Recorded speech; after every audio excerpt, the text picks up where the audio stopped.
ನಕ್ಷತ್ರ, ಹೇಳಕ್ಕ, ಅಮ್ಮ ಹೇಗಿದ್ದಾರೆ? ಇವಾಗ ಸ್ವಲ್ಪ ಪರವಾಗಿಲ್ಲ ಕಣೆ. ಬೆನ್ನೋವು ಅಂತಾರೆ ಪಾಪ.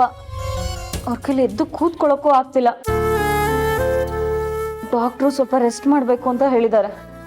ಹೌದಾ? ಡಿಸ್ಚಾರ್ಜ್ ಯಾವಾಗ? ನಾಳೆ ಮಾಡ್ತಾರಂತೆ. ಪಾಪ ಅಕ್ಕ, ಅಮ್ಮ ಇನ್ನೂ ಎಷ್ಟು ದಿನ ಒದ್ದಾಡಬೇಕು ಮೊದಲಿನ ಥರ ಆಗೋಕೆ? ರಕ್ತ ಸಂಬಂಧ ಅಂತ ಜನ ಯಾಕೆ ಹಿಂಗ್ ಬಡ್ಕೋತಾರೋ ನನ್ಗೆ ಅರ್ಥನೇ ಆಗ್ತಿಲ್ಲ ನಕ್ಷತ್ರ. ನಮ್ಮಮ್ಮ ನಿನ್ನ ಹೆತ್ತಿಲ್ಲ, ನೀನ್ ಅವಳ ರಕ್ತ ಹಂಚ್ಕೊಂಡು ಹುಟ್ಟಿಲ್ಲ. ಆದ್ರೂ ಅಮ್ಮ ಅಂದ್ರೆ ಜೀವ ಬಿಡ್ತೀಯ. ನಿನ್ನ ಸ್ವಂತ ತಾಯಿಗಿಂತ ಒಂದು ಕೈ ಹೆಚ್ಚಾಗಿ ಪ್ರೀತಿ ಮಾಡ್ತೀಯ. ಆದ್ರೆ ಇಲ್ಲಿ ನೋಡು, ರಕ್ತ ಹಂಚ್ಕೊಂಡು ಹುಟ್ಟಿದವಳು ತಾಯಿ ಸಾವನ್ನ ಬಯಸ್ತಾ ಇದ್ದಾಳೆ.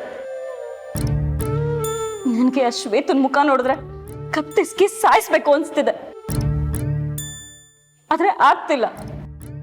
ಇಷ್ಟ ದಿನ ಅವಳು ದುರಹಂಕಾರ ನೋಡಿ ನನಗ್ ಕೋಪ ಬಂದ್ರು. ಪಾಪ ನನ್ ತಂಗಿ ಅಲ್ವಾ, ಅವಳನ್ನ ದೂರ ಮಾಡಬಾರ್ದು ಅಂತ ಮನ್ಸಲ್ಲಿತ್ತು. ಆದ್ರೆ ಈಗ ಅದೆಲ್ಲ ಸತ್ತು ಹೋಗ್ತಿದೆ ನಕ್ಷತ್ರ. ನನಗೆ ತಂಗಿ ಅಂತ ಏನಾದ್ರೂ ಇದ್ರೆ ಅದು ನೀನೊಬ್ಳು ಮಾತ್ರ. ಈ ಜನ್ಮದಲ್ಲಿ ನಾನು ಅವಳನ್ನ ತಂಗಿ ಅಂತ ಒಪ್ಕೊಳ್ಳಲ್ಲ. ಅವಳಿಗೆ ಯಾವತ್ತು ನಮ್ಮನ್ನ ಸಾಯಿಸ್ಬೇಕು ಅಂತ ಅನ್ಕೊಂಡ್ಲು, ಅವತ್ತೆ ಅವಳು ನನ್ನ ಪಾಲ್ಗೂ ಸತ್ತೋದ್ಲು. ನನ್ಗೆ ಅವಳು ಬೇಡ.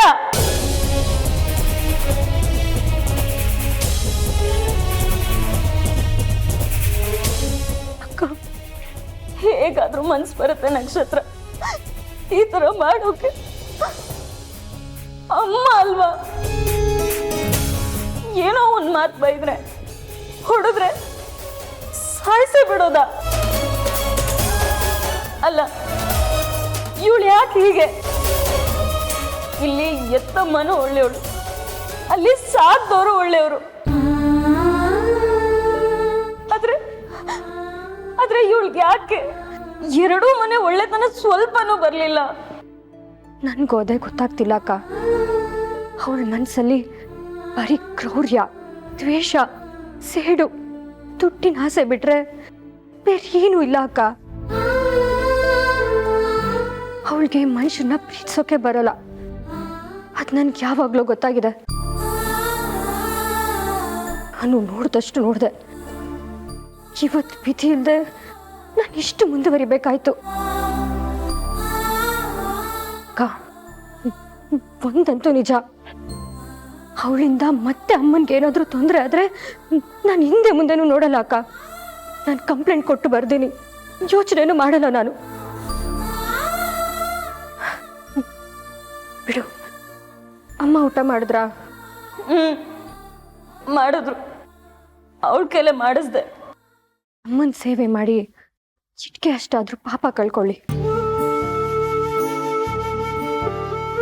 ನೀನೇನೋ ಅರ್ಜೆಂಟು ಅಂತ ಹೋದ್ಯಲ್ಲ, ಯಾಕೆ ನಕ್ಷತ್ರ? ಏನಾಯ್ತು? ಏನೂ ಇಲ್ಲ ಅಕ್ಕ, ಏನೋ ಸ್ವಲ್ಪ ಮನೆ ಸಮಸ್ಯೆ ಅಷ್ಟೇ. ನಕ್ಷತ್ರ, ನೀನು ಆರಾಮಾಗಿದೆಯಾ ಅಲ್ವಾ?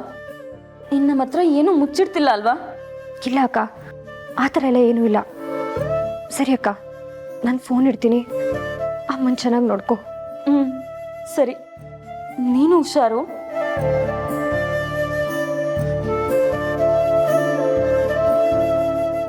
ಯಾಕೀಗಾಗ್ತಿದೆ? ಒಂದು ಕಡೆ ಅಮ್ಮ, ಇನ್ನೊಂದು ಕಡೆ ಭೂಪತಿ. ದೇವ್ರೆ, ಇಬ್ರು ಆದಷ್ಟು ಬೇಗ ಹುಷಾರಾಗ್ಲಿ. ಭೂಪತಿ, ಅದು ನೀನಲ್ಲ ಅಂತ ಗೊತ್ತಾಯ್ತು ಸರಿ, ಆದರೆ ಇನ್ಯಾರು ಅನ್ನೋ ಪ್ರಶ್ನೆ ಹಾಗೆ ಉಳಿದಿದೆ. ಅದಕ್ಕೇನು ಮಾಡೋದು? ಅವ್ರು ಯಾರು ಅಂತ ಹೇಗೆ ಕಂಡುಹಿಡಿಯೋದು? ಈಗ ಇದನ್ನೆಲ್ಲ ಮಾಡಿದ್ದು ನಾನಲ್ಲ ಅಂತ ನನಗೆ ಗೊತ್ತಾಗಿದೆ. ಇನ್ ಯಾರು ಮಾಡಿದ್ರು, ಅವನು ಯಾರು ಯಾಕೆ ನಮ್ಗೆ ಈ ತರ ತೊಂದರೆ ಕೊಡ್ತೇನೆ ಅಂತ ಕಂಡುಹಿಡಿಯೋದೇ ಕೆಲಸ. ಎಲ್ಲೋ ಬಿಟ್ಬಿಡ್ತಿದ್ದ, ನನಗೂ ನಿದ್ರೆ ಬರೋಂಗಾಗ್ತಿತ್ತು, ಪ್ರಜ್ಞೆ ತಪ್ತಿದ್ದೆ.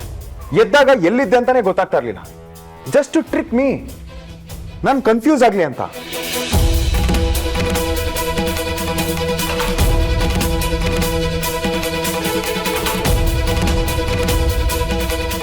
ಇದನ್ನೆಲ್ಲ ನಾನೇ ಮಾಡಿದೆ ಅಂತ ನನಗೆ ಯೋಚನೆ ಬಂದಿದೆ ಅಂದಮೇಲೆ ಇವ್ರ ತಂದೆಗೆ ನನ್ನ ಮೇಲೆ ಡೌಟ್ ಬರೋದ್ರಲ್ಲಿ ತಪ್ಪೇ ಇಲ್ಲ. ಯಾರೇ ಆಗಿದ್ರು ಹಾಗೆ ಮಾಡ್ರೋರು. ಆ ಮನುಷ್ಯನ ಬಗ್ಗೆ ಮಾತು ಬೇಡ ಭೂಪತಿ, ಬಿಟ್ಬಿಡು. ನಿನ್ಗೆ ನಿನ್ನ ಬಗ್ಗೆ ಡೌಟ್ ಕ್ಲಿಯರ್ ಆಯ್ತಲ್ಲ, ನೀನು ಸರಿ ಹೋದ್ಯಲ್ಲ, ನಂಗೆ ಅಷ್ಟೇ ಬೇಕಾಗಿದ್ದು.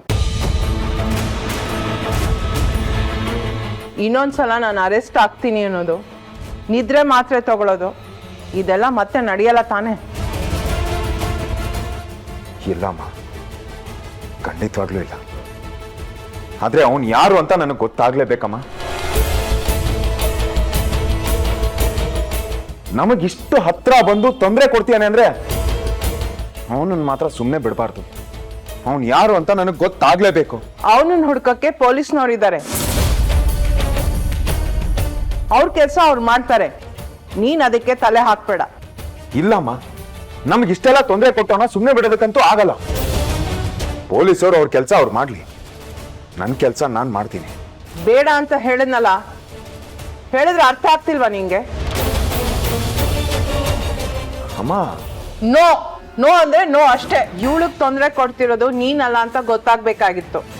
ಗೊತ್ತಾಯ್ತು, ಅಷ್ಟು ಸಾಕು. ಮಿಕ್ಕಿದ್ದಕ್ಕೆ ನೀನ್ ತಲೆ ಹಾಕ್ಬೇಡ. ಸೇಫ್ ಆಗಿ ಮನೆ ಒಳಗಿರ್ಬೇಕು ಅಂದ್ರೆ ಇರ್ಬೇಕು ಅಷ್ಟೇ. ಯಾವುದೇ ಕಾರಣಕ್ಕೂ ನೀನ್ ಹೊರಗಡೆ ಹೋಗ್ಬಾರ್ದು. ನಿನ್ಗೂ ಸೇರ್ಸಿ ಹೇಳ್ತಾ ಇದ್ದೀನಿ, ನೀನೆಲ್ಲೋ ಹೋಗೋದು, ಏನೋ ಆಗೋದು, ನಿನ್ನ ಹುಡ್ಕೋಕ್ ಹೋಗಿ ನನ್ ಮಗನ್ ತೊಂದರೆ ಆಗೋದು, ಇದೆಲ್ಲ ಯಾವುದು ಬೇಡ. ಬಟ್ ಅಮ್ಮ,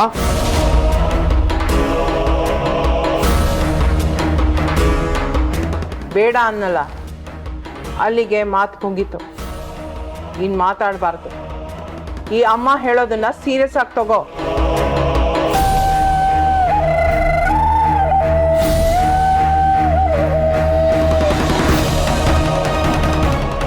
ಪ್ರತಿ ಸಲ ನಿನ್ ಮಾತೆ ನಡೆಯಲ್ಲ ಭೂಪತಿ. ನೀನು ಮನೆ ಬಿಟ್ಟು ಎಲ್ಲೂ ಹೋಗ್ತಿಲ್ಲ. Is that clear? Bhupathi, situation ಸರಿ ಹೋಗೋ ತನಕ ನೀನು ಆಫೀಸ್ಗೂ ಬರಕ್ ಹೋಗ್ಬೇಡ. ನಾವಿಬ್ರದನ್ನ ನೋಡ್ಕೋತೀವಿ. ನಿಮ್ಗೆ ಯಾರಿಗೂ ಯಾಕೆ ಅರ್ಥ ಆಗ್ತಲ್ಲ?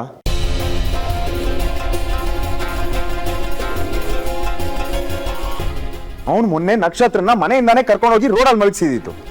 ಅಂದಮೇಲೆ ನಾನು ಹೊರಗಡೆ ಹೋಗೋದ್ರಲ್ಲಿ ಏನ್ ಪ್ರಾಬ್ಲಮ್ ಇದೆ? ಅವನಿಂದ ಎದುರ್ಕೊಂಡು ನನ್ನ ಮನೇಲಿ ಕೂತ್ಕೊಳ್ಳ? ನೋಡಪ್ಪ, ತಲೆ ಗಟ್ಟಿದೆ ಅಂತ ಬಂಡೆಗೆ ಚಚ್ಕೊಳಕ್ಕಾಗಲ್ಲ. ನಿನಗೆ ಸಿಕ್ಕಾಪಟ್ಟೆ ಧೈರ್ಯ ಇದೆ ಅಂತ ನಮಗೆಲ್ಲ ಗೊತ್ತು. ಆದರೆ ನಿನಗಿರೋ ಧೈರ್ಯ ನಮಗಿಲ್ಲ. ನೀನು ಹೊರಗೆ ಹೋದ್ರೆ ವಾಪಸ್ ಬರೋ ತನಕ ನಾವು ಅಮ್ಮ ಎಷ್ಟು ಒದ್ದಾಡ್ತೀವಿ ಅಂತ ನಮಗೆ ಗೊತ್ತು. ಸ್ವಲ್ಪ ದಿನ ನಾವು ಹೇಳೋದನ್ನ ಕೇಳ್ಕೊಂಡು ಸುಮ್ಮನಿರು. ನೀನು ನಮ್ಗೆ ಇಂಪಾರ್ಟೆಂಟು. Just understand. ಹೋಗ್ಬೇಡ ಅಂದರೆ ಹೋಗ್ಬೇಡ ಅಷ್ಟೇ. ನಾವು ಅಣ್ಣಂದ್ರೆ ಹೇಳ್ತಾ ಇದ್ದೀವಿ, ಸ್ವಲ್ಪ ಕೇಳು.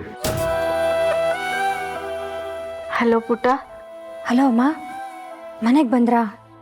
ಹಾ, ಆಗ್ಲೇ ಬಂದ್ವಿ. ಡಾಕ್ಟ್ರ್ ಏನಂದ್ರು? ಇನ್ನೇನು ಹೇಳ್ತಾರೆ, ಮಾತ್ರೆ ತಗೊಳ್ಳಿ, ರೆಸ್ಟ್ ತಗೊಳ್ಳಿ ಅಂತ ಹೇಳಿದ್ರು ಅಷ್ಟೆ. ಅವ್ರು ಹೇಳ್ದಂಗೆ ಮಾಡಬೇಕು, ತಿಳಿತಾ? ಆಮೇಲಮ್ಮ, ಸೊಂಟು ಕಟ್ಕೊಳ್ಳೋಕ್ಕೆ ಬೆಲ್ಟ್ ಏನಾದರೂ ಕೊಟ್ಟಿದ್ದಾರಾ? ಅದಿದ್ರೆ ಬೆನ್ನಿಗೆ ಸ್ವಲ್ಪ ಸಪೋರ್ಟ್ ಸಿಗುತ್ತೆ, ಕೂರೋದಕ್ಕೆ ಓಡಾಡೋದಕ್ಕೆಲ್ಲ ಸಹಾಯ ಆಗುತ್ತೆ. ಅದೆಲ್ಲ ಏನೂ ಕೊಟ್ಟಿಲ್ಲ. ಸುಮ್ಮನೆ ಅದೆಲ್ಲ ಯಾಕಮ್ಮ, ಖರ್ಚಾಗುತ್ತೆ. ಸುಮ್ಮನಿರಮ್ಮ, ಯಾವ ಮಹಾ ಖರ್ಚು? ನೀನೊಂದ್ಸಲ ನೆಟ್ಟಿಗಾದ್ರೆ ಸಾಕು ಅಂತ ನಾವಿದ್ರೆ ನೀನು ಖರ್ಚು ಅಂತಿದ್ಯಾ? ಮತ್ತೆ ಅಮ್ಮ, ಶ್ವೇತಾ ಚೆನ್ನಾಗಿ ನೋಡ್ಕೋತಿದ್ದಾಳ? ಅದೆಲ್ಲ ಯಾಕೆ ಪುಟ್ಟ, ಬಲವಂತಾಗಿ ಮಾಡಿಸೋ ಸೇವೆ, ಪ್ರೀತಿ, ಕಾಳಜಿ ಎಲ್ಲ ಯಾಕೆ ಪುಟ್ಟ?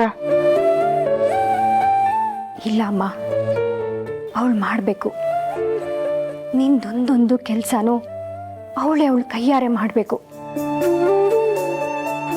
ಒಬ್ಬರಿಗೆ ಸೇವೆ ಮಾಡೋದಂದ್ರೆ ಏನು, ಒಬ್ಬರನ್ನ ಪ್ರೀತಿಸೋದು ಅಂದರೆ ಏನು ಅಂತ ಅವಳಿಗೆ ಅರ್ಥ ಆಗಬೇಕು. ಅಮ್ಮ ಅಂದರೆ ಯಾರು, ಅವಳ ಬೆಲೆ ಏನು ಅಂತ ಅವಳಿಗೆ ಗೊತ್ತಿಲ್ಲ ಅಮ್ಮ. ಆರ್ತಿ ಅಮ್ಮನ ಜೊತೆನೂ ಯಾವತ್ತೂ ಅವಳು ಚೆನ್ನಾಗಿ ನಡ್ಕೊಂಡಿಲ್ಲ. ಅವರು ಅವಳನ್ನ ತಿದ್ದೋ ಪ್ರಯತ್ನ ಮಾಡಿ ಮಾಡಿ ಸೋತಿದಾರಮ್ಮ. ಕೊನೆ ಪಕ್ಷ ಈಗಲಾದರೂ ಅಮ್ಮ ಮಗಳ ಬೆಲೆ ಏನು ಅಂತ ಅವಳಿಗೆ ಗೊತ್ತಾಗಬೇಕು. ಅವಳಿಗದೆಲ್ಲ ನಿಜವಾಗ್ಲೂ ಗೊತ್ತಾಗುತ್ತೆ ಅಂತೀಯ?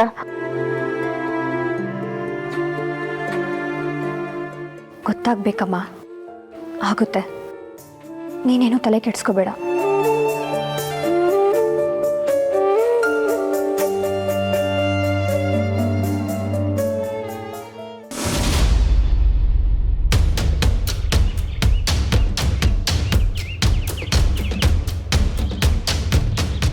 ಹಲೋ ಅಮ್ಮ, ನೀವು ಹೇಳ್ದಂಗೆ ವಟಾರಕ್ಕೆ ಬಂದಿದ್ದೀನಿ.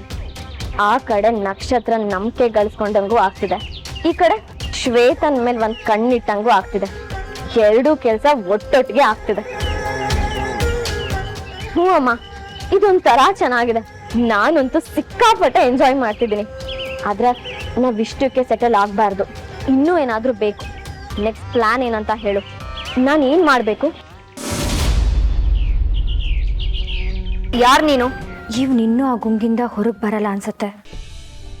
ಹೀಗೆ ಆದ್ರೆ ಪಾಪ ಇವೊಂದೊಂದು ಗತಿ ಆಗುತ್ತೆ.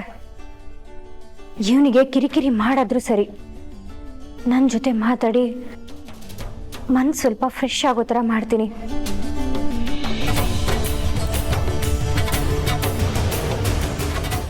ಏನು ಮಾತಾಡಿಸ್ಲಿ?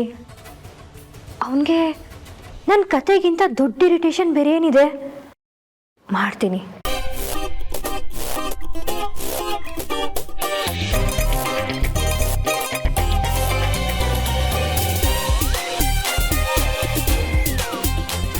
ಮಿಸ್ಟ್ರಿ, ಏನ್ ಗೊತ್ತಾ, ಈ ಮಿಸ್ಟ್ರಿ ಅನ್ನೋ ಹೆಸರು ನಿನ್ಗಿಂತ ಚೆನ್ನಾಗಿ ಕಳ್ಳನ್ಗೆ ಚೆನ್ನಾಗಿ ಸುಟ್ಟಾಗುತ್ತೆ.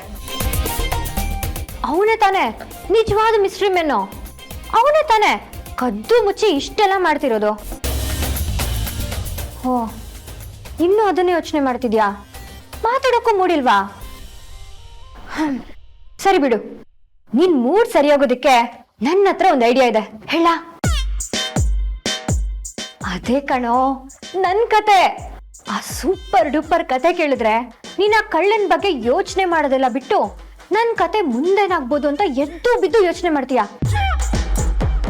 ನಿದ್ದೆಲೋ ನನ್ ಕತೆ, ನನ್ ಧರಣೀಶ, ಆ ಬನಶಂಕರಿ ಹುಡುಗಿನೇ ಕಣ್ಮುಂದೆ ಬರ್ತಾ ಇರ್ತಾರೆ. ಆ ತರ ಬೊಂಬಾಟಾಗಿ ಬರ್ತಿದ್ದೀನಿ, ಹೇಳ? ಬೇಡ ನಕ್ಷತ್ರ,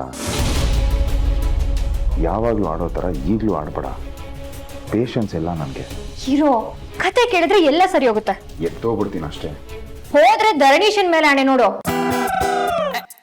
ಧರಣೀಶನ ಹುಡ್ಗಿನೂ ಮೊನ್ನೆ ಬನಶಂಕರಿ ಪಾರ್ಕ್ ಹತ್ರ ಮೀಟ್ ಆಗ್ತಾರಲ್ವಾ, ಅವತ್ತವರು ಸೀರಿಯಸ್ ವಿಷಯದ ಬಗ್ಗೆ ಮಾತಾಡ್ತಾರೆ. ಏನು ಅಂತನಾದ್ರೂ ಕೇಳೋ. ಗಾಡ್, ಏನು ನೋಡಿದ್ಯಾ? ನಿನ್ಗೂ ಏನು, ಹೇಗೆ, ಯಾಕೆ ಅಂತೆಲ್ಲ ಕುತೂಹಲ ಇದೆ.